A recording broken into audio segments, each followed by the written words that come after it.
Good morning, dear students. I hope all of you are fine and healthy, staying at home. So, today's topic is thoracic vertebra. Already we have learnt about the parts of a vertebra.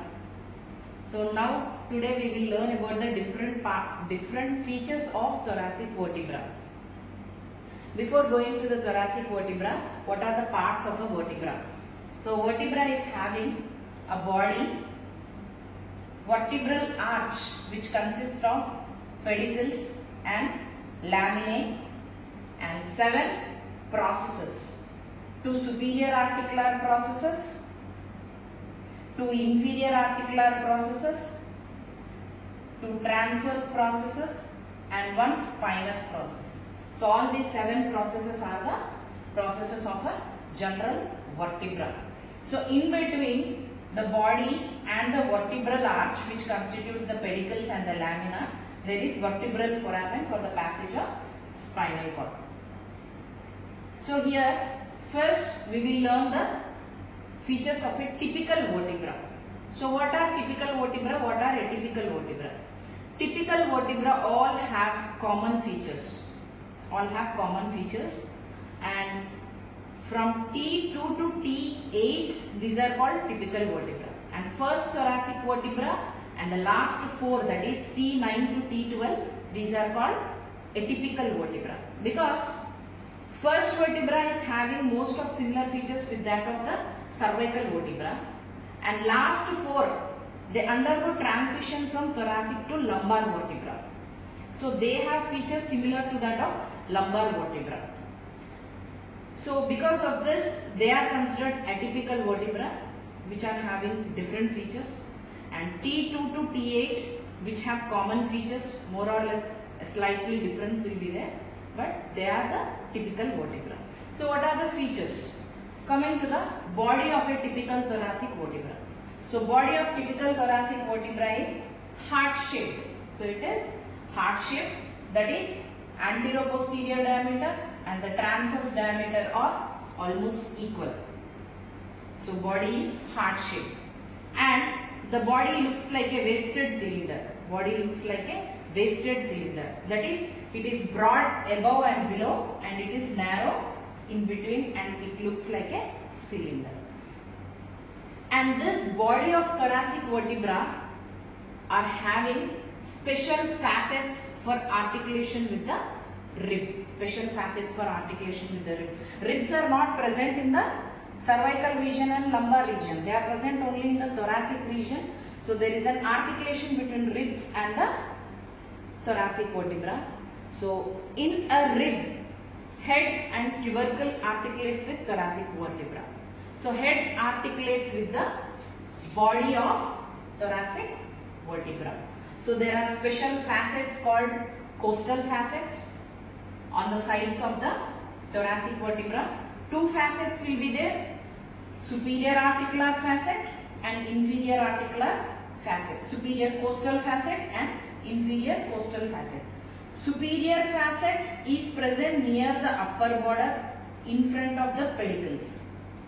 Inferior facet is present along the lower border and in front of the vertebral notch. So these 2 facets they articulate with the rib, head of the rib. So superior facet articulates with the corresponding rib and rib which is present above. Superior facet, costal facet articulates with corresponding rib and the facet above. That is, superior costal facet of one vertebra and inferior costal facet of above vertebra articulate together with the corresponding rib. So this is about the body. Body is heart shaped, it has a waisted cylinder type and it has superior facet, inferior facet. Superior facet articulates with the corresponding rib. Then coming to the pedicles. Pedicles are short and thick. They are short and thick. The thickness of the pedicles gradually increases from T1 to T12, and this is also very important in spinal surgery for the fixation of the screws. So anyway, that is clinical. Next, vertebral foramen. So vertebral foramen, this is small and circular. So why it is small and circular? In cervical vertebra and lumbar vertebra, there are cervical enlargements due to brachial plexus and lumbar enlargements due to lumbar plexus. But in thoracic region, we don't have any plexus of the spinal cord. So it's not very roomy. It is very small and it is circular in shape for the passage of spinal cord. Then lamina.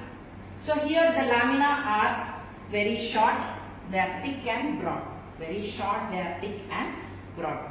So these lamina, they overlap one above the other. They overlap one above the other. This typical overlapping of the lamina is seen only in the thoracic vertebra. It is not seen in cervical or lumbar vertebra. Then coming to the processes. Superior articular process, which is projecting upwards from the pedicellolaminar junction, and it has the superior articular facet. It has a superior articular facet for articulating with the above vertebra. And inferior articular process, it is projecting downwards and it has a facet, inferior articular facet, for articulating with vertebra below. And these facets are flat. These facets are flat. So superior articular facet, inferior articular facets are flat. So these flat facets are responsible for free rotational movements of the thoracic region. So we are able to freely rotate our body because of flat articular facets. Superior facet articulates with inferior facet of above vertebra. Inferior facet articulates with the superior facet of below vertebra. They are flat. And superior facet, it is directed backwards and superolaterally. It is directed backwards and superolaterally. Inferior facet, it is directed forwards and superomedially. It is directed superomedially. So these are the features of superior and inferior articular processes. Then next, coming to the transverse process. Transverse process in thoracic vertebra, it is club shaped and it has a circular costal facet for articulation with tubercle of the rib. For articulation with tubercle of the rib. So this costal facets which are present on the transverse process are specific for thoracic vertebra only.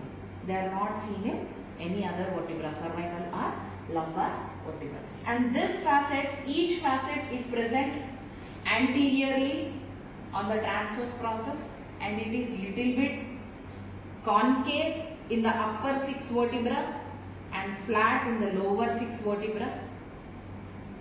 So this flatness again in the lower 6 vertebra, it helps in little bit of movements. So anyway, it articulates with the tubercle of the corresponding rib. So costal facet on the transverse process articulates with the tubercle of the corresponding rib. Then next, coming to the spinous process. So spinous process, it is very long, very slender, it is obliquely directed downwards, and this spines of thoracic vertebra overlap one another. They overlap one another.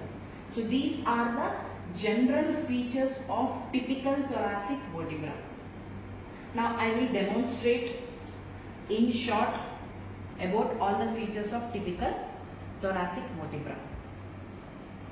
So this is the body which is heart shaped, anteroposterior and transverse diameter is same, and this looks like a wasted cylinder. You can see upper margin which is very broad, lower margin broad, and in between it is narrow, and this is the body. And these are the pedicles, short thick pedicles, and these are the laminae which are oblique and which are short, thick, broad. They are short, thick and broad, and from the pedicellolaminar junction you see superior articular process going upwards, inferior articular process coming downwards, and transverse process going laterally. So three processes they are seen at the junction of pedicles and lamina. And on the body you can see the costal facets. So this is the superior costal facet for head of the corresponding rib, and this is the inferior costal facet for the head of the lower rib. Superior facet near the upper border, behind the pedicles. Inferior facet near the lower border, behind the vertebral notch. And then superior articular process is having flat facet for zygoepophyseal joint, and inferior articular, and this is directed backwards and superolaterally. Inferior articular process having inferior articular facet, this is directed forwards and superomedially. So these two articulate with the vertebra above and vertebra below. And these are the club shaped transverse processes. You can see nice club shaped. And then this is the facet, circular facet, which is little bit of concave, and this is directed laterally from the pediculolaminar junction. And this facet articulates with the tubercle of the corresponding rib. And this is superior vertebral notch, which is present above the pedicle. This is inferior vertebral notch, which is present below the pedicle. You can see superior vertebral notch is very ill-defined, and inferior vertebral notch, it is well-defined. We can even pass a probe also. And inferior vertebral notch allows the passage of corresponding spinal nerve. So these are the features, and this is the spinous process. You can see it is slender, it is long, it is oblique and directed downwards. So if we keep another vertebra above, you can see laminae as well as spinous process overlapping one another. So these, you can see the articulation between the two thoracic vertebra bodies, and in between the bodies you will see the intervertebral disc here. And then you can see, I'll show you the articulation with the rib also. So these are two vertebra, and this is the rib, this is the head of the rib, this is the tubercle of the rib. In between neck will be there, head, tubercle and neck. So this head, it articulates with superior facet of corresponding vertebra and inferior facet of vertebra above. Rib, head of the rib articulates with superior facet of corresponding vertebra and inferior facet of vertebra which is present above. So like this. And then this is the tubercle. Tubercle articulates with the costal facet which is present on the transverse process of corresponding vertebra. So this is the articulation you are seeing. Head articulating with costal facets on the body, and tubercle articulating with the costal facets on the transverse process. And in front of the transverse process you will see the location of neck. In front of the transverse process you will see the location of neck. So this is the articulation of typical thoracic vertebra.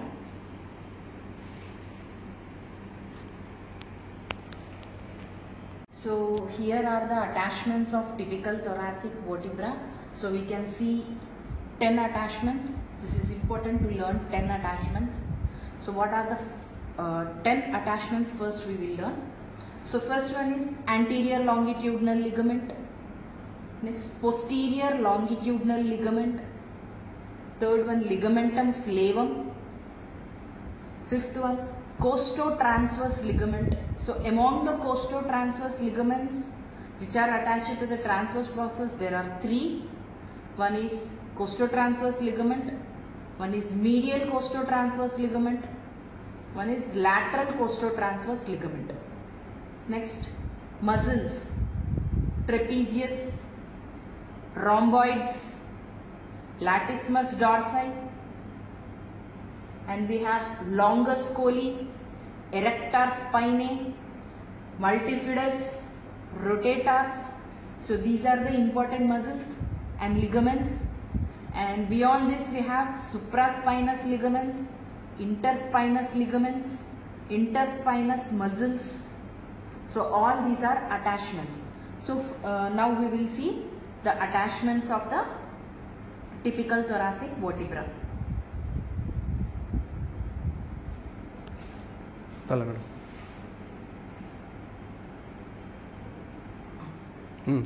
Anterior longitudinal ligament, it is attached to the anterior aspects, borders of anterior aspects of body. Posterior longitudinal ligament, it is attached to the borders of posterior surfaces of the body, like this. And then ligamentum flavum, it is attached to the upper border of lamina as well as anterior surface of the lamina. So it is seen posteriorly in the vertebral foramen, like this. And then we have longus colli, which is attached to the lateral aspects of the body, longus colli muscle. And then costotransverse ligaments, so they are attached to the costo means rib, transverse means transverse process. They are attached to the rib and the transverse process. In the transverse process, costotransverse ligament is attached to the medial aspect of the facet, apex of the facet and inferior border of the medial aspect of the facet, apex of the transverse process and inferior border of the transverse process. Costotransverse ligament attached to the medial aspect, and then lateral costotransverse ligament is attached to the apex, medial costotransverse ligament to the lower border. So these are the ligaments attached to the transverse process, costotransverse ligaments. Then coming to the spinous process. So many we will see which are taking origin from the spinous process. We have already seen the trapezius muscle, rhomboids major, rhomboids minor, erector spinae muscle, which is present here. So all this take origin from the spinous process of thoracic vertebra. Trapezius, lower part of the trapezius, rhomboids major and minor, latissimus dorsi.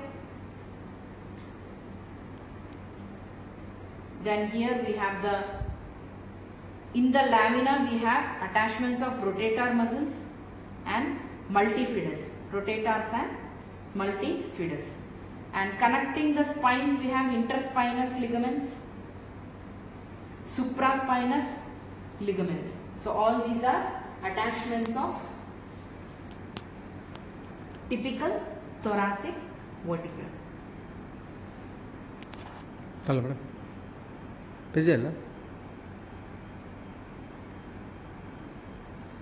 So here we have applied aspects. Three important applied aspects are there. One is spina bifida, one is hemivertebra, third one is disc prolapse. So spina bifida, it is nothing but actually the vertebra develops from two centers, two secondary centers, and they will fuse in the midline. If this fusion between two secondary centers or two parts of the body and lamina doesn't occur, this is mainly lamina, this is called spina bifida. This is called spina bifida, where the two parts of the vertebra are not fused in the midline. So spina bifida. The next, hemivertebra, where only one side of the vertebra develops and the other side does not develop. That is called hemivertebra. And third one is disc prolapse. So in disc prolapse, so disc we have in between two vertebra and it has two parts, annulus fibrosus nucleus pulposus. Annulus fibrosus which is present in the periphery, nucleus pulposus which is present in the center. So as age increases, annulus fibrosus it gets degenerated and there is a chance of nucleus pulposus prolapsing backwards. That is called disc prolapse. So when it prolapses backwards, it compresses on the spinal nerves which are coming from behind. So these are the applied aspects of thoracic vertebra.